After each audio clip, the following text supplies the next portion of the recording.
WHO warns of another coronavirus wave in Africa amid vaccine rollout hurdles. Africa CDC welcomes US support for vaccine patent waiver as Germany rejects the proposal. And in the DRC, President Tshisekedi continues his purge on Kabila allies as Tanganyika governor is removed from office. Welcome to Africa Live on CGTN with me, Beatrice Marshall, in Nairobi. Also ahead on the program, Nigeria extends an incentive program to boost the dollar remittances into the country. And in your sport, Africa qualifiers for the 2022 World Cup postponed by 3 months. The World Health Organization is warning that Africa could get hit by a new wave of coronavirus infections. The agency is blaming delays in vaccine supplies and distribution, as well as new variants. The World Health Organization's regional director says Africa has to increase inoculations. The rate of vaccinations on the continent is the lowest in the world.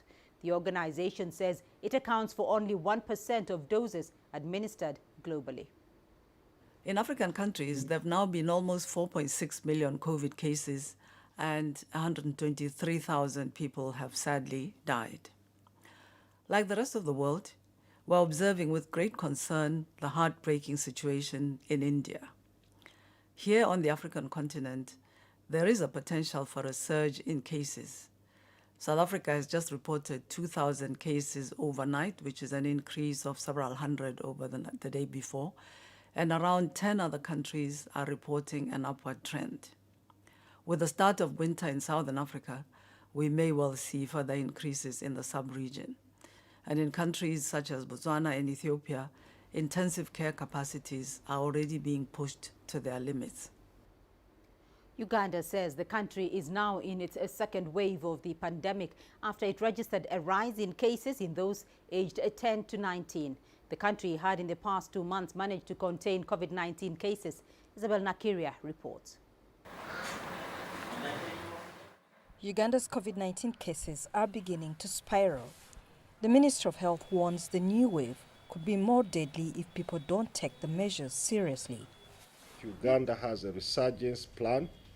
The resurgence plan has been costed, and we are preparing ourselves, readying ourselves for any eventuality. The country eased some measures but maintained night curfew and the closure of pubs and nightclubs. Ugandan President Yoweri Museveni says he will only lift the measures after 5 million of the population get vaccinated. Uganda has suspended flights from India as part of new measures to contain the pandemic, and more restrictions may come up if the situation is not put under control. The government is also having travelers from high-risk countries like the USA, UK and Tanzania tested on arrival, despite presenting a negative COVID-19 certificate. The basis of this is to ensure that we do not import any more variants into the country and limit the spread of variants. Slightly over 300,000 people have been vaccinated since Uganda's inoculation exercise began about a month ago. The country has so far received 964,000 doses of the AstraZeneca vaccine from the COVAX facility and expects more by June. Isabel Nakiria, CGTN Kampala, Uganda. Germany has rejected a US-backed proposal to waive patents for COVID-19 vaccines. It says they are the greatest constraints on production. Berlin says it backs the goal of a worldwide supply of vaccines, but the main factors in production are capacity and quality standards. It says it is open to discussing the idea. The European Union says it is ready to discuss that waiver proposal. This marks a major shift in the bloc's position on the issue. Meanwhile, the African Union Centers for Disease Control and Prevention has welcomed U.S. President Joe Biden's backing of a waiver on patents for COVID-19 vaccines. The Continental Health Agency says this will help boost manufacturing and encourage suppliers with extra capacity to produce vaccines. CGTN's Daniel Arapmoy reports. South Africa and India are leading efforts to have patent protections for COVID-19 vaccines temporarily waived. The two countries made the initial push for a vaccine waiver at the World Trade Organization in October last year. This after rich countries started hoarding doses of COVID-19 vaccines, leading to people in poorer countries not getting the vaccines. In a sharp reversal of the U.S. position, Washington has offered its support to the waiving of intellectual property rights for COVID-19 vaccines. South African President Cyril Ramaphosa has welcomed President Joe Biden's calls for a vaccine waiver. As a country, we want to manufacture vaccines locally against this pandemic and future pandemics. It is for this reason that South Africa and India proposed the TRIPS waiver at the World Trade Organization to enable manufacturing of COVID-19 vaccines in developing countries. The Africa CDC says countries on the continent can produce at least 40 million doses of COVID-19 vaccines using the Pasteur Institute facility in Senegal. But they still need partnerships to achieve the goal of manufacturing doses on the continent. We need partnerships to enable us to, on our own, of course, we will be challenged, and it takes a lot of time for us to get to where we need to be. But with the right partnerships, we can get there. I mean, if we build partnerships around the Pasteur Institute in Senegal. The World Health Organization Africa Region Office wants to see a quick conclusion of negotiations so that there is increased manufacturing and rollout of the vaccines. I'd like to add my voice in praising the United States' decision to support a temporary waiver on patent protections for COVID-19 vaccines and treatments, which could mark a game changer for Africa, unlocking millions more doses and saving countless more lives. Africa, a continent of 1.3 billion people, has struggled to vaccinate its population. The continent is now exploring all options to mitigate the impact of the global vaccine supply shortage. Daniel Arap Moi, CGTN, Nairobi, Kenya. There has been an increase in hospital fires around the world during the coronavirus pandemic. This is due to more oxygen-rich environments in hospitals. In Africa, Egypt was among the countries that reported hospital fires. Here is Adel Makroui with more. Egypt has so far reported 2 fires at public COVID-19 treatment hospitals. In December, 10 people were killed after an intensive care unit caught fire. The latest incident was in March with no casualties reported.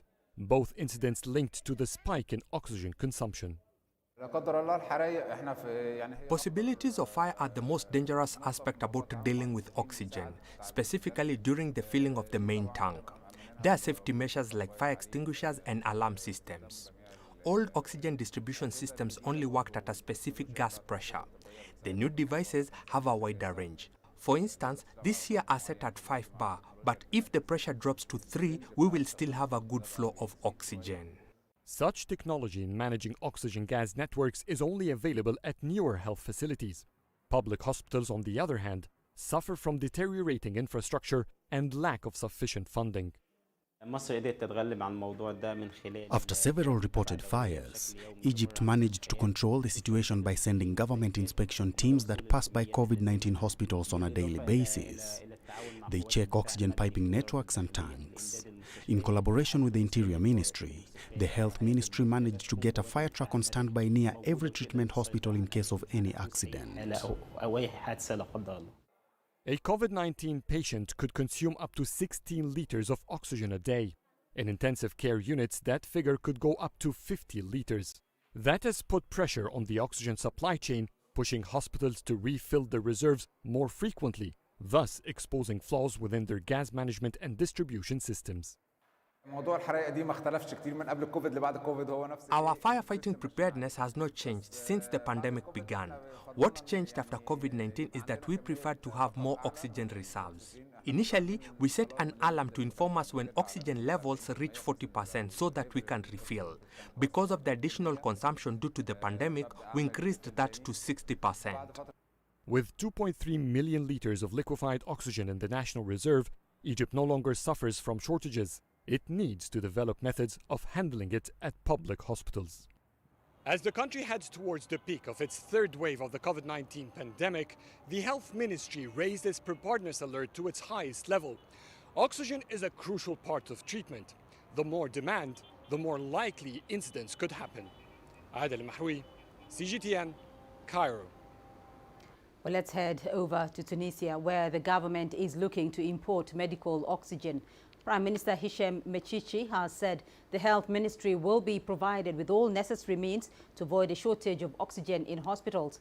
Meanwhile, a crisis unit will monitor oxygen supply operations on a daily basis. Adnan Chauchi has this report.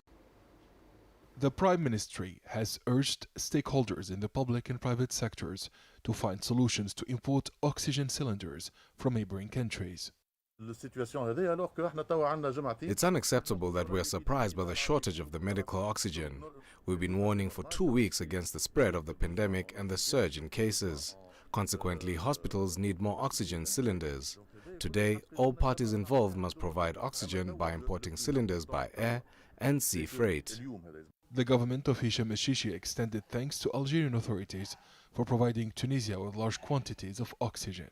The number of patients is on the rise.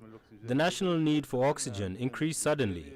So we've informed the Algerian authorities, and Algeria has allowed us exceptionally to import oxygen cylinders. We thank Algeria for this solidarity, which has saved lives during this difficult period. Tunisian and Algerian civil society organizations have donated 2,000 personal oxygen rescue kits. We launched a pilot project and distributed 6,000 personal oxygen rescue kits in Algeria. The operation was successful. That's why we are now operating in Tunisia to help combat the pandemic. Tunisia's government has created an advisory committee to assess the pandemic response. The committee will be responsible for monitoring efforts to strengthen the capacity of hospitals, as well as the availability of medical oxygen and medical equipment. Prime Minister Hichem Mechichi has announced that all means will be made available to the health department to avoid shortage of oxygen as COVID-19 cases surge in Tunisia. The Strategic Health Operations Center will monitor oxygen supply operations. Adnan Chauchi, CGTN, Tunis. India has reported another record-breaking increase in infections. Data just released by the Health Ministry says the country has added more than 414,000 cases. The death toll has risen by nearly 4,000. COVID is also ravaging rural areas as large cities buckle under the strain of the country's second wave. CGTN's Timothy Ulrich reports. Rickshaws being used as ambulances in Delhi. Another sign how far India's resources have been stretched. I am providing this auto rickshaw ambulance service to help the public. If anyone wants to come and go from the hospital, if any patient who is not getting the ambulance service, or the relatives of any patient who want to go to their home. It provides a free alternative to costly private ambulance rides. A hospital in southern India has resorted to using ambulances to treat patients due to a shortage of beds. Places to treat patients along with oxygen and medical supplies are among the top concerns for big cities. The situation is even more dire in the countryside, where healthcare is even harder to access. Like this town in central India, where patients struggling for breath are being treated outside under trees. About 2/3 of the country lives in rural areas. Residents have to travel long distances for hospitals dedicated to treat COVID-19, and those facilities are ill-equipped and short of staff. Experts say the rate of infections in these parts could be 5 to 10 times higher than what's being reported due to low testing rates and less awareness of symptoms.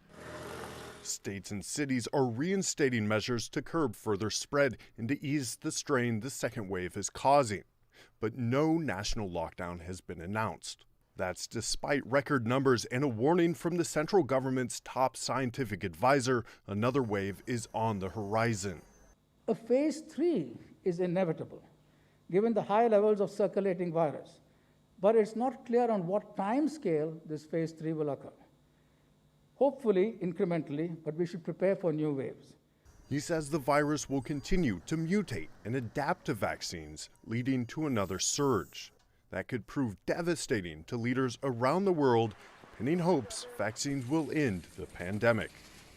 Timothy Ulrich, CGTN. You're watching Africa Live. Still ahead on the program. We will be highlighting the impact of climate change on African economies. Its effects are surreal, but its existence is undeniable. Mother Nature is fighting back against a species that is destroying it. We're here to raise our voices. We know that climate change is already started and it's killing us.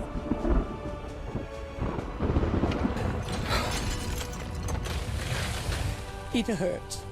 Amid the tears and the grief, however, there is hope for resolution. We need to live in harmony with nature. We focus on the deeds, the deals, and the people working to make a difference. This is Surviving Climate Change, only on CGTN.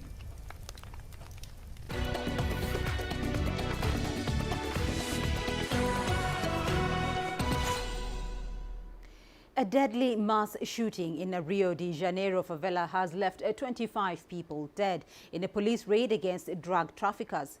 It is one of the deadliest shootouts ever in an area known for gang violence, Lucrecia Franco reports. And just a warning here, the video contains some violent scenes. Police raided the favela in the Jacarezinho area of Rio de Janeiro despite a court ruling banning police operations during the coronavirus pandemic, except in extreme circumstances.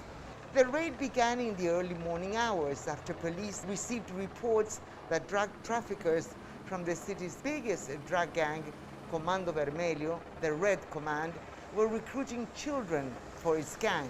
Television images showed suspects trying to escape across rooftops of the favela. The police chief told Reuters it was the deadliest raid ever conducted in Rio. 2 passengers on a nearby metro train were also wounded by bullets during the shootout. Residents protested the police action. They said police entered their houses in pursuit of suspects. Police accused the residents of warning the drug traffickers of the impending raid. Police operations in favelas are common, but never to this magnitude, especially during the pandemic.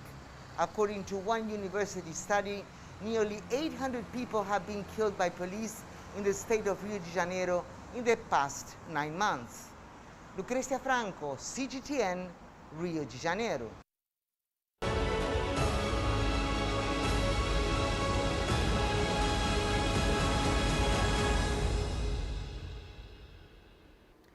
Parts of Africa are being ravaged by natural disasters at a frequency not seen in many decades. Countries in Eastern Africa are still struggling to deal with the worst invasion of desert locusts in nearly a century. And before that, Mozambique was battered by 2 tropical cyclones for the first time in recorded history. Here's CGTN's Ramanyang exploring why climate change is one of, if not the largest issue facing many African economies today. Thank you very much. Now, of course, in 2021, there's virtually no part of any of our lives or business activity which has not been touched in any way by climate change. We'll be exploring these changes in the course of this series, from nature's displacement of persons, be they hundreds or hundreds of thousands, to farming, to the challenge of deciding who should implement climate adaptations, and more importantly, at what cost. But first, let's take a look at the big picture. The biggest problem now facing the world is climate change. Climate change, an existential threat to not only the environment, but to the economy. We are on the verge of the abyss. Climate change has drastically altered what used to be somewhat steady, predictable weather patterns for hundreds of millions of us. But things are changing. And as you will see shortly, they're not changing for the better. The last 10 years have been described as a decade of exceptional heat. Those are not my words, but that's the description used by the World Meteorological Organization. 2020, you see, was one of the 3 warmest years on record. It was just after 2016 and just barely ahead of 2019. But these are dry numbers. It's one thing to say, here's the data. It's another thing entirely, though, to actually see and be subject to the effects of these changes. For millions around the world, this is not just dry numbers on an Excel spreadsheet or in a United Nations report. Take Sudan, for example. That country received some pretty heavy rainfall in 2020 that raised the Blue Nile to levels not seen in a century at around 17 meters. Water levels, in fact, had risen to a point where the pyramids of Meroe, these are structures that are over 2,000 years old, face the very real threat of being flooded and possibly irreparably damaged. With over 2 million hectares of farms flooded, over 1 million tons of grain destroyed, the extreme weather combined with the worst desert locust invasion in decades has left nearly 10 million people in Sudan deeply food insecure. But there was severe flooding in other parts of the continent too. The Niger River, for example, in West Africa, that also rose to record levels. With that much water sloshing around the continent, that also amplified yet another problem. The worst desert locust invasion that the Horn of Africa has had to deal with in decades, in some countries' cases in almost a century. Ethiopia, Kenya, Somalia, they all still continue to struggle with that problem, even in 2021. By the end of November, there were 30 named storms in the North Atlantic. That is the largest number so far on record. According to Christine Lagarde, the head of the European Central Bank, the estimated damage that you could essentially put in monetary terms attributable to natural hazards last year alone was on the order of $210 billion. That's essentially like taking the combined GDP of Kenya and Ethiopia and destroying that just through natural causes and nothing else. In financial circles, this has led to another emerging problem. In order to limit a rise in global average temperatures to less than 1.5 degrees Celsius, it essentially implies that a lot of oil and gas resources have to remain in the ground. But if you're a country that's heavily reliant on oil and gas revenue now, like Nigeria, or in the future, like Uganda, then these assets, as the Bank for International Settlements puts it, may suffer from unanticipated, sudden write-downs, devaluations, or conversion to liabilities. Put another way, these oil and gas assets may become worthless a lot faster than expected. But this then also raises another related argument. If oil and gas assets need to remain untouched and in the ground, then whose oil and gas assets should remain untouched?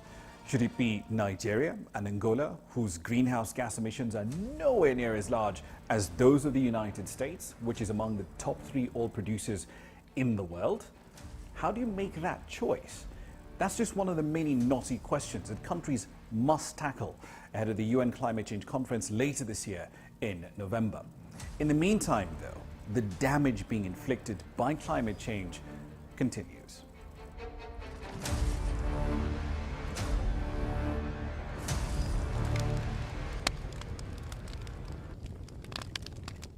In 2019, tens of thousands of Kenyans living close to the shores of lakes in the Rift Valley were displaced by steadily rising water levels. From Lake Bogoria to Baringo to Naivasha, the rise of these lakes has been relentless, even today. As CGTN's Nick Mudimba now reports, experts are warning that this trend may not ease in future. Early 2019 was tough for many near the Rift Valley lakes. Families were displaced due to the surging waters from different lakes. Businesses were shut, schools closed, and human-wildlife conflict took a different turn. It worsened. This is Lake Baringo, one of the 2 freshwater lakes in Kenya and part of East Africa Rift system. The situation here hasn't improved and schools have been forced to move for safety. The water levels have surged to abnormal levels. Many residents who were born and raised in this area are still surprised. What was once their beauty and pride has now become a tormentor. I've lived here all my life, and at one time the lake was about 3.5 kilometers away from where we're standing. It was all dry. That's in the 90s, early 90s. In the lake, the threat is visible. Crocodiles are now closer than ever. The risk is clear. Just a few meters away, we spot a fisherman. His facial expression summarizes dejection. The amount of fish has greatly reduced, affecting their sole economic activity, and the well-being is shaky. There was so much fish in this lake before, but now things have changed. There is no fish. Fishing frequency has reduced now. I only fish twice a day. This school is one of the learning institutions in this region that was affected by the flooding waters. The evidence of its existence is all clear. It's been more than 1 year since the students in this class enjoyed the comfort in their studies. But right now, the climatic change wrath took no prisoners and they had to build on a higher ground for them to continue with education. The hope right now is actually just to pray that the waters will actually subside for them to come back and enjoy their education. Climatologist Jackson Kenyanjui is a PhD student taking agricultural meteorology and climate change at the Chinese Academy of Agricultural Sciences. He is also the founder of Climate Change Kenya. The Rift Valley comes from a depression because first and foremost, the Rift Valley was formed through the tectonic activities. It moved. And science has shown that these tectonic movements actually move at a rate of these plates. They are separating at 1 centimeter every year. And the tectonic movements that we are exhibiting right now are in regard to one, we have the Nubian plate moving to the west, and we have the Somali plate moving to the east. They are all separating from the Arabian plate. So all these plates, once they are moving apart, expect that there is underground water. First of all, you have to notice that the earth is made up of 70% water. And in this 70% amount of water, not all of it is on the surface. We have underground water. So this underground water, some of it is stored in the aquifers. So once these tectonic plates start moving, expect this water now to come onto the surface. So that's now we see there's a surge in the increase in these water levels in this lake. Some of it is coming from underground. Other causes include humanity use of fossil fuel, deforestation, increasingly intensive agriculture, global warming, waste disposal, among others. Climate change, biodiversity loss, waste and pollution are some of the pressing issues Kenya took to the floor of the United Nations Environment Assembly in February.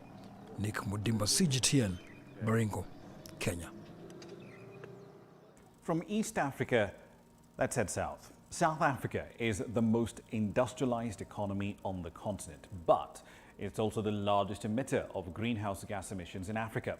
Over 90% of the electricity generated and consumed in the country comes from coal-fired power plants, and 2 of those, in fact, Medupi and Kusile, are among the 10 largest in the world. CGTN's Sumitra Naidu takes up the story. South Africa is responsible for half of Africa's total carbon emissions. That's because 90% of electricity in the country is generated from coal. Eskom, though, has been included in government's plans to reduce emissions. In the context of our history and where we're going to in the future, what's important to bear in mind is that the coal plants that are contributing to the emissions were built many, many years ago. And so we see that as we shut down those plants now and start to replace them with lower carbon technologies, we will have a positive impact on the NDC targets and our contribution to the Paris Agreement. I think our role is very pivotal and key to South Africa achieving its NDC targets. The long-term emissions pathway will see South Africa's emissions peak, then begin to plateau before eventually dropping down to net zero emissions by 2050. But the strategy also concedes substantial and rapid emission cuts are required. However, it comes with risks to economic growth and sustainable development. Shutting down coal means investing heavily in renewables and cutting jobs. There's an estimated 82,000 people working at the mines, with an additional 50,000 in companies that burn coal. We see a lot of opportunity coming in the development of renewable technologies themselves, where there's potential to create a large number of jobs through the value chain of renewable energy development, especially if we do renewable energy at scale. There's a huge potential for us to manufacture solar panels, but also on the wind side, things like the gantries, like the poles, the towers, all of those things that you need there's a possibility for us to manufacture in the country. So yes, there will be job losses, but there will be job creation. Several old coal-fire powered stations are due to be decommissioned over the next 10 years as part of South Africa's new climate strategy. But its success will depend on political will and deep pockets. All lenders and investors must urgently end financing for any new fossil fuel projects, and they must implement plans to responsibly phase out financing to existing fossil fuel projects. Because every single fossil fuel project that is currently planned or under development is decreasing our chances of reaching the goals of Paris. Parliament is expected to adopt higher ambitions for South Africa's emission reduction contributions in line with the Paris Climate Accord by June, ahead of COP26. A new Presidential Commission on Climate Change has also been established to ensure the country makes the changes that are needed. Sumitra Naidu, CGTN, Johannesburg, South Africa. So then, from South Africa, let's head west. With per capita carbon emissions of barely 0.7 tons back in 2017, Nigeria's emissions are a fraction of other countries on the continent. The equivalent figure for South Africa in that year was 12 times higher. Now, despite its small emissions footprint, Nigeria has seen a steep rise in extreme heat and accelerated desertification. The latter is partly responsible for exacerbating the conflict that we're seeing between pastoralists and farmers, especially in the country centre. Here's CGTN's Deji Badmus with that story. This seaside community in Lagos is a clear example of the visible impact climate change is having on Nigeria. The Alpha Beach community is rapidly being submerged because of rising ocean levels in this part of Lagos, threatening this community of over 10,000 people. In the north of the country, desert encroachment and drought are driving people further inland. This often leads to clashes between farmers and pastoralists who are in search of water and pasture for their herds. Analysts blame it all on climate change. When we have this long series of droughts, the soil, thickens, and if eventually it rains, rather than the soil absorbing the water, that will be difficult because of the hardness of the soil. So the water will not be able to percolate and it begins to flow, and that creates a flash flooding, which is what we've been having in the Middle Belt. This is a common sight in Nigeria's oil-rich Niger Delta. Gas flaring is a huge environmental challenge in the region. Data from the country's National Oil Spill Detection and Response Agency, NOSDRA, shows that Nigeria flared 1.7 billion cubic feet of gas between 2012 and 2020, valued at $6 billion.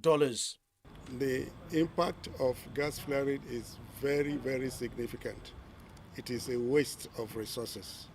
In one of the reports of the World Bank, it was explicitly reported that the gas being flared is enough to power the whole of the African continent. Gas flaring and oil spillage combine to make Nigeria's Niger Delta region one of the most polluted places on the planet. The government had targeted to end gas flaring last year, but it missed it, leaving the country to aim for the 2030 target of the Paris Accord. It's also facing challenges in addressing the devastation caused by oil spillage in the Delta region. But the government is driving a campaign for cleaner energy. It's pledged to cut its greenhouse gas emissions by 20% by 2030. It's also launched an ambitious plan to have 1 million cars run on gas by the end of this year. Nigeria will champion those initiatives that will surprise the rest of the Africans. Just keep your fingers crossed in the next few weeks as you see some more initiatives that are coming from the Office of the Federal Minister of Environment in tackling climate change beyond what we know. There is indeed a gravitation towards cleaner energy in Nigeria. More solar panels are popping up on rooftops across the country. The government itself has launched a massive solar power project aiming at 5 million solar connections for off-grid communities. A local automobile firm recently unveiled the first locally assembled electric car in the country. So everything seems to be coming together as Nigeria shifts towards cleaner energy. But then, a lot of work still lies ahead. Deji Badmus, CGTN, Lagos, Nigeria. Let's head over to North Africa. people living along Tunisia's coastline are increasingly becoming vulnerable to rising sea levels. Increasing coastal erosion and warmer sea waters are also threatening habitats that are vital to sustaining human activity and marine biodiversity too. As CGTN's Adin Chuachi now reports, for a country where 1 in 10 people are employed in the tourism sector, these changes are a significant problem. Hassan is a fisherman in the city of La Goulette in northern Tunisia. He was born and raised near the port, where he now earns a living through fishing. Hassan says climate change has had a negative impact on his work. Fish populations are declining and fish food is becoming rarer as the sea warms. Some species have disappeared from this area over the past 4 decades. They were replaced by some invasive species. The decline in the size of fish is also noticeable, while the quantity is very limited. Experts have warned that diseases affecting some marine species are spreading. Many traditional fishermen fear they will lose their main source of income due to climate change. Climate change is impacting fisheries. The local economy depends on fishing. Thousands of jobs could be lost if the state doesn't act quickly. The country's Secretary of State of the Sea says climate change poses a major challenge. The Tunisian government has launched several projects to protect sandy beaches and coastal aquifers. The state is providing the necessary means and financial resources to protect the coastline and the population, especially fishermen who depend on the sea. In addition, Tunisia's coastline has a huge potential for the development of the blue economy. There is an urgent need to build the marine ecosystem's resilience against climate change. A recent study by the Tunisian Union of Agriculture and Fisheries has revealed that climate change has affected some fish species that have shifted away from shallow coastal waters, where temperatures will increase fastest, into deeper, cooler waters. The partnership between the Department of Maritime Affairs and several international organizations, as well as the civil society, aims to improve livelihoods on the coastline. Tunisian authorities have urged Mediterranean countries to cooperate in order to limit the impact of climate change. Adnan Shawishi, CGTN, Tunis. And that story from Tunisia, a country on the shores of the Mediterranean, wraps up this snapshot of how climate change isn't just changing government policy. It's changing how we do business. It's changing our daily lives across a continent that's home to over 1 billion people. As the Paris Climate Agreement turns 5 this year, the question of what is the ideal adaptation path and who will bear the costs of that adaptation still remains. Back to you in studio.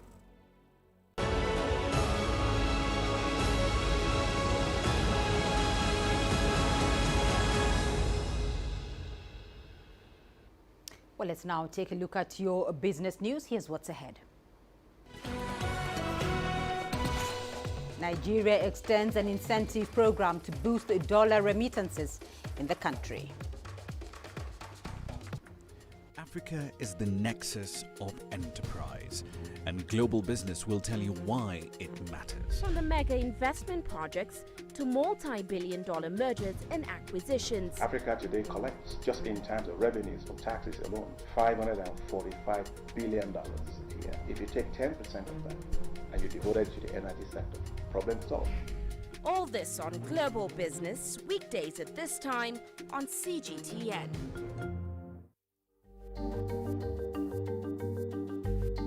Africa Live. Find your voice.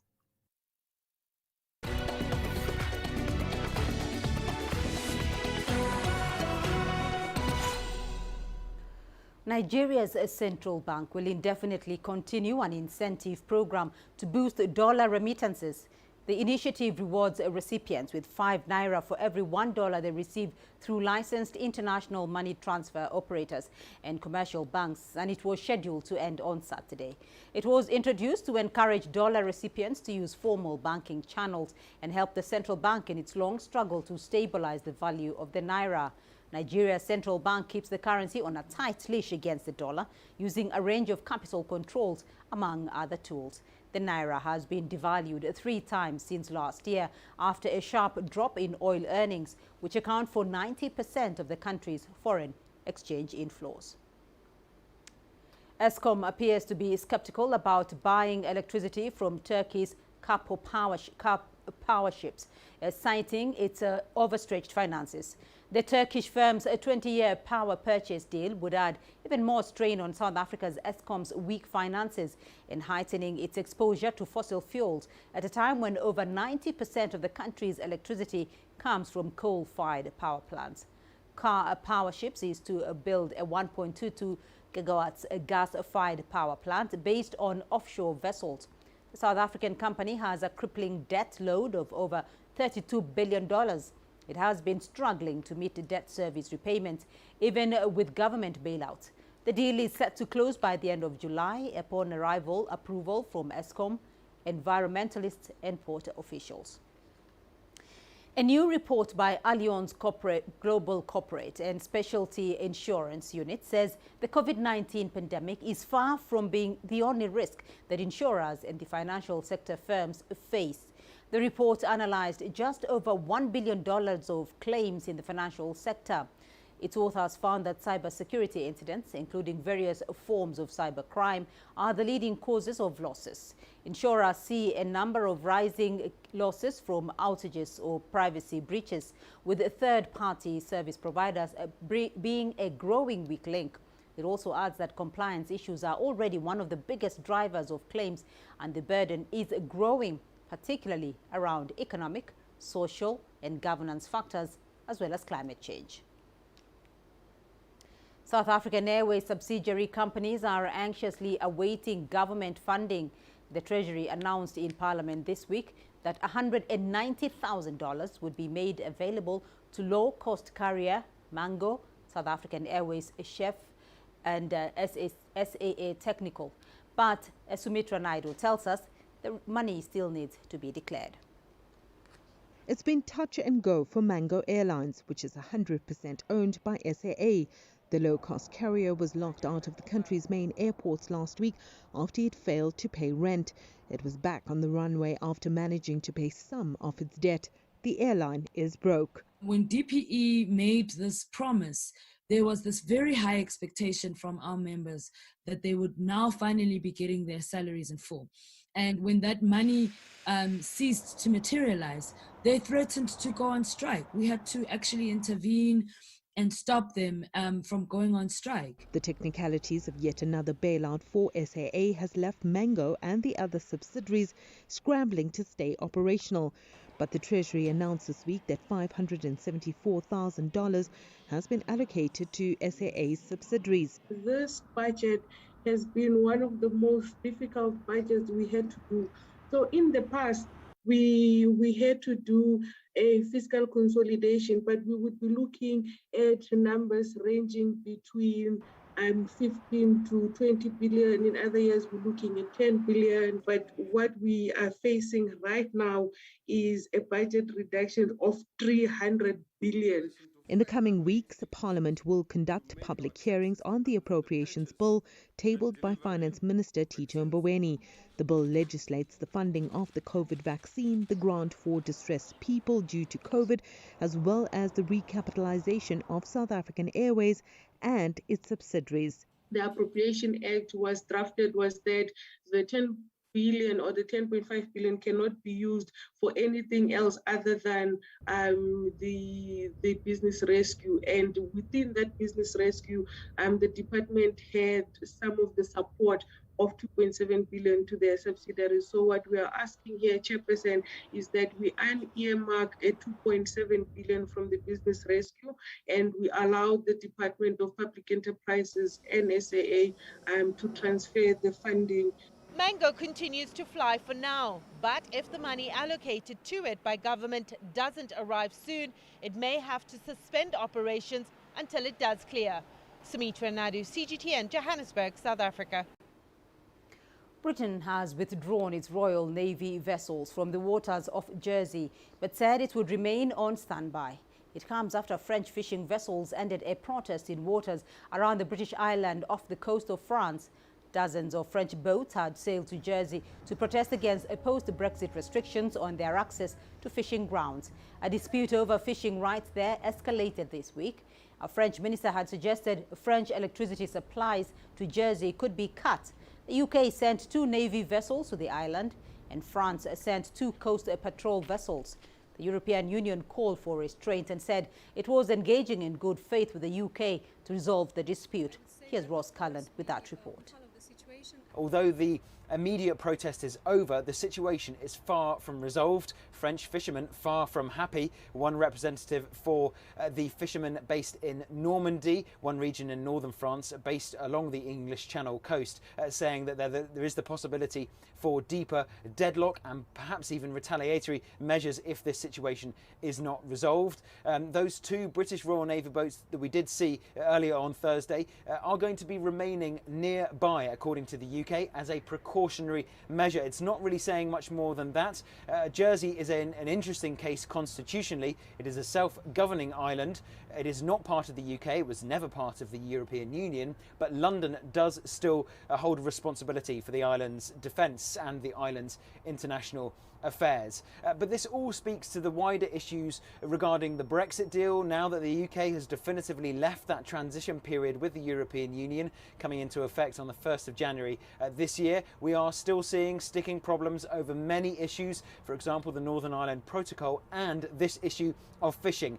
The UK has been saying so far that issues between France and Jersey are for France and Jersey to sort out. They're saying the UK is not involved, but it is involved when it's the larger picture of this battle over quotas, access to each other's waters, fishing rights. And that is a situation that is far from resolved because there is much more paperwork required now, more documents, signatures, licenses, permits, much more bureaucracy. So that issue of the Brexit deal is looming large in the background, and this whole narrative is being guided by that. We heard from the French Maritime Minister on Tuesday. She was saying that was the original escalation of this row, threatening to perhaps cut off Jersey's electricity. It relies on France for 95% of its power. Or she was speaking again on Thursday, saying that the Brexit deal between the EU and the UK provides for retaliatory measures in the case of non-compliance by one of the parties. But, she said, before the European Commission comes to that end, she urges the British authorities to reverse their decision and, by way of an olive branch to the specific situation with Normandy and Jersey, she did say that France and Jersey, for more than 150 years, have enjoyed good neighbourly relations. Ross Cullen, CGTN, Paris. And you're watching Africa Live. Still ahead on the programme. Africa qualifiers for the 2022 World Cup postponed by 3 months.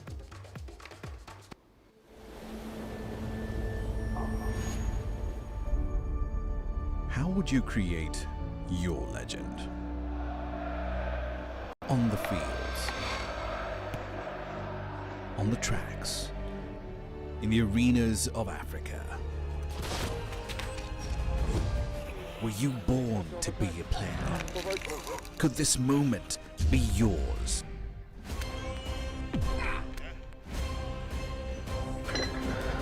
Sports Scene. Find your game.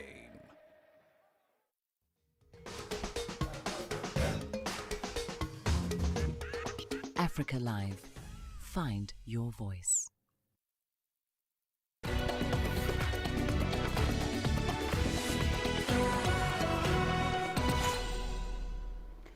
FIFA and the Confederation of African Football have postponed the Qatar 2020 World Cup African Group Stage qualifiers from June to September.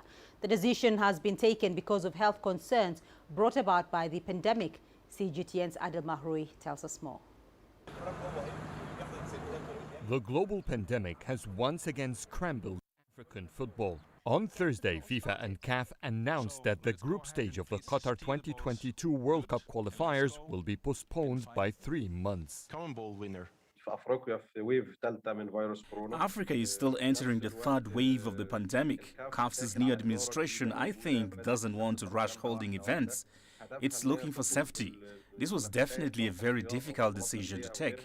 But FIFA has been getting complaints from European clubs like Greece's Olympiacos about the measures African nations took in the AFCON qualifiers, which brought infections back to these teams.